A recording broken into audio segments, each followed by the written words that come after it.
first time that I ever asked a Unitarian Universalist congregation to hold hands, I had someone come through the line. They were not happy about it, by the way.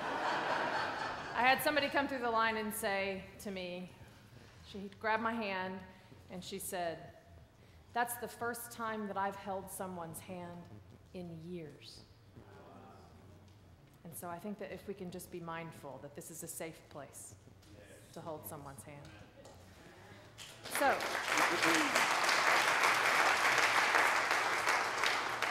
is it hot in here or is it me?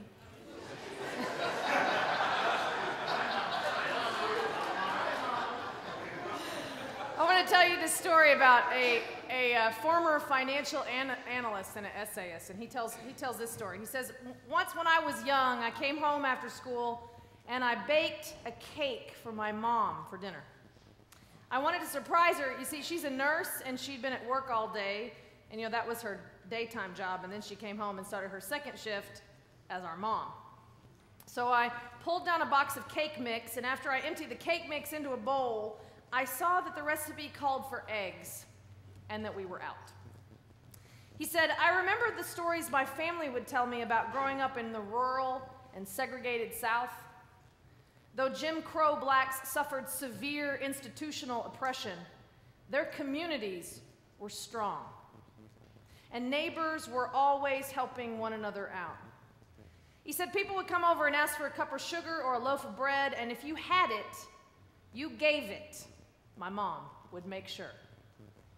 It sounds so simple, doesn't it? It's what we strive to teach our children, to just share what they have. However, as we grow older, life gets a bit more complicated. We have debt and retirement, savings and insurance, responsibilities and dependence. The value of our time also changes as we age. How will we spend what precious little time we have with so many demands on us? I believe that our choice in answering that question reflects our values into the world. And the value of the dollar and the value of the hour are constantly in flux. So how we spend our time and our money impacts also how we feel about ourselves. So it's important that we find our center and that we make decisions about how we will use our most valuable commodities of time and money based on what is most important to us. We must make our decisions on how we will spend our time and money as though the next generation, the children of the next generation, are watching and asking questions. I want to tell you another story about two men from a very small town in Texas that I think illuminates how confused and messed up we can sometimes be about our own value, and how sometimes it gets in the way of us being able to reach out to someone else. Now, these two men came to know one another not in the space of a beautifully lit sanctuary. These men were drawn together in a dark and damp basement of a community center, in another kind of sacred space of Alcoholics Anonymous. It was in those meetings that they shared their stories of their struggles with addiction, that great and unfortunate normalizer. And over several years, these men shared stories about their lowest moments, their incredible successes, and the reoccurring miracle of a single day. It came to pass that one of these men was offered a job in another city. He'd been a philosophy professor of the only university within about 200 miles. The other man was a local rancher. At the professor's last meeting, he grew more and more aware of just how much he had learned from the rancher and just how much that he would miss him. His stories, his vulnerability, and his resilience. The professor's upcoming change in job and location made this meeting particularly important to him. He wanted to be certain to say his thank yous and his goodbyes. Well, at the conclusion of the meeting, the professor was surprised when the rancher immediately got up and walked towards him. The rancher said, "Sir, I just wanted to wish you well and let you know that I'm pulling for you. I'll miss having you here. I've learned a lot from you." The professor was genuinely touched. You see, this rancher had much more sobriety, and the professor was keenly aware that within those walls, he was a student and not the teacher. In that moment, the rancher stuck out his hand and said, "I apologize that I haven't offered to shake your hand before today." And then he looked down at the floor, and then back to his hands, and then back at the professor. The rancher said, "I've just got so many calluses on these old hands."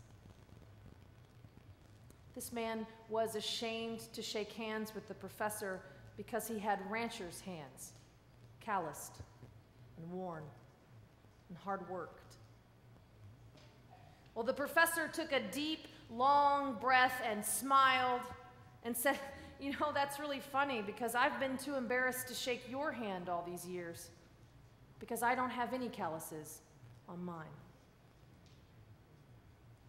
Sometimes the reason why we don't offer our hands to one another is not because of what we have or don't have, but because we have a devalued sense of who we are or what we do. Sometimes we keep our helping hands to ourselves because we have become bogged down in a value system that is not our own, that does not reflect the importance of love and the appreciation of diversity. You see, there is value in this world for calloused and non-calloused hands, and plenty of work for everyone. Now, that story I began earlier by Khalid Kamau didn't actually end there. So when we left off, he was making a cake, and he had no eggs. He said, "So that day, I went across the street to Miss Jackie, our retired neighbor, and I got my 2 eggs to finish baking the cake. When my mother arrived, I presented her with this cake and proudly recounted all my efforts and my resourcefulness. But the glow from her face quickly faded when I got to the part about borrowing the eggs. She called my father into the kitchen, and together they scolded me about going around the neighborhood begging for food." What has happened in our culture? What has happened that the measure of the strength of a community is no longer the people leaning on one another in times of need? What has happened, I'm sorry to say, is that the strength of a community as it is valued in today's culture appears to be measured not by leaning on one another, but by the height of our privacy fence. There is something wrong about that.